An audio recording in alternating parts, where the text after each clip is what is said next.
5ই জানুয়ারি ঠিক যেন পুনরাবৃত্তি হলো একেবারে 3 মাসের মাথায় কেন্দ্রীয় এজেন্সির আধিকারিকের ওপর হামলা।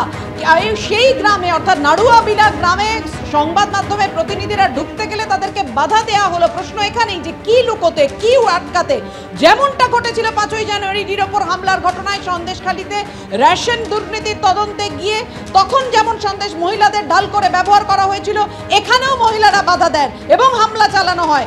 যদিও এনআইএর উপরে দায় চাপিয়েছেন মুখ্যমন্ত্রী মমতা বন্দ্যোপাধ্যায়, কিন্তু ঠিক কি ঘটেছিল 8:48 এই খবর আমরা প্রথম ব্রেক করি। আপনারা দেখতে পাচ্ছেন সেই মুহূর্তের ছবি আপনাদের সামনে রাখবো। ভূপতিনগরে আজকে যখন এনআইএর আধিকারিকরা তারা যান, দুজন অর্থাৎ মনোব্রত জানা এবং বলাই চরণকে গ্রেফতার করার জন্য, সেই সময় হামলার ঘটনা ঘটে।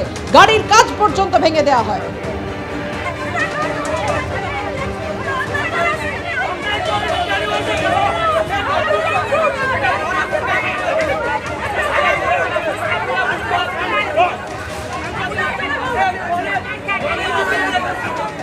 ভূপতিনগরে হামলা মহিলারা করেনি, হামলা চালিয়েছে এনআইএ। গদ্দার জানে হারবে, তাই তৃণমূলের নেতাদের গ্রেপ্তার করতে হবে। মাঝরাতে গ্রামে ঢুকে অত্যাচার করলে মহিলারা তাদের রক্ষা করবে না? মহিলারা কি শাখা সিঁদুর পরে ঘোমটা দিয়ে বসে থাকবে? ভূপতিনগরে হামলার ঘটনায় পাল্টা এনআইএ কে আক্রমণ করেছেন মুখ্যমন্ত্রী মমতা বন্দ্যোপাধ্যায়। গদ্দার জিতবে বলে আমাদের বুথ সভাপতিকে গ্রেপ্তার করা হয়েছে, জিততে পারলে বুথ সভাপতিকে কেন গ্রেপ্তার করলেন? শুনবো কি বলেছেন তিনি। আজকে ভোরবেলায় মধ্যরাতে হঠাৎ পুলিশ নিয়ে ঢুকে, আমাদের পুলিশ নয় বিজেপির পুলিশ নিয়ে ঢুকে এনআইএর নাম করে মহিলারা জিজ্ঞেস করেছে এত রাতে মধ্যরাতে কেন তোমরা লোকাল পুলিশকে জানিয়েছো? বলছে না, চলে গেছে, আমাদের বুথ প্রেসিডেন্টকে অ্যারেস্ট করেছে। কেন? গদ্দার নাকি জিতবে, জিততেই যদি তুমি পারো তাহলে তুমি আমার বুথ প্রেসিডেন্টকে অ্যারেস্ট করলে কেন?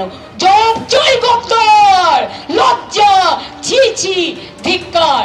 তৃণমূলের এত বুথ কর্মী অ্যারেস্ট, এত নেতা অ্যারেস্ট, সিপিএম এর কোন নেতা অ্যারেস্ট হয়েছে? সবচেয়ে বড় চোরকা পার্টি 34 বছর খুন করে জ্বালিয়ে পুড়িয়ে কংগ্রেসের জোড়া মার্ডার করার নেতারা অ্যারেস্ট হয়েছে? হয়নি। যত রাগ তৃণমূলের ওপরে, কারণ জানে তৃণমূলের গ্যারেন্টি এনআরসি আসলে আমরা করতে দেব না, আমরা মানুষকে ভাগাতে দেব না। তৃণমূলের গ্যারেন্টি কে হবে না, কে করলে, টুফা করলে যাও নিজে গিয়ে আগে নাম লিখে বিদেশি হও, তারপরে অন্য লোককে বিদেশি বানাও।